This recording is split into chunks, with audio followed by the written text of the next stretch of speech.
Naglabas ng saloobin na ang celebrity mom na si Jackie Forster kasabay ng pagkumpirma niyang hiwalay na ang kanyang anak na si Kobe Paras at si Kapuso star Kylene Alcantara. Makichika kay Aubrey Carampel.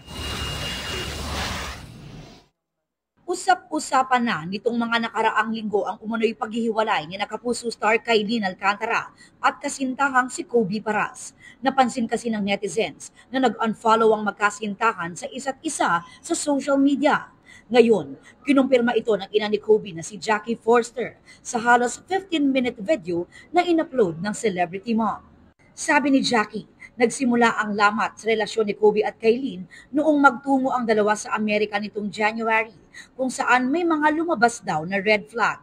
Dagdag ni Jackie, tila na-off din umano ang anak na si Kobe sa ilang pagkikita sa mga magulang ni Kylene. Matatanda ang ipinakilala ng dalawang young celebrities ang isa't isa sa kanilang mga magulang.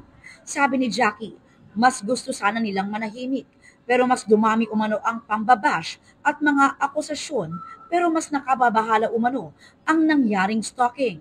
Tinawag din ni Jackie na unforgivable ang mga umano'y nasabi at nagawa ng magulang ni Kylene kay Kobe. Kinwestiyon din niya ang pagiging tahimik ng kampo ni Kylene kaya nagmumukhang cheater umano si Kobe. May posts din umano ang mga magulang ni Kylene, kaya mas lalo pang tumindi ang pambabash sa kanyang pamilya.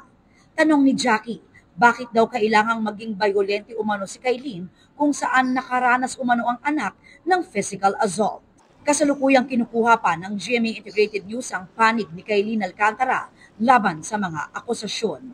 Para sa GMA Integrated News, Aubrey Carampel, updated the showbiz happenings.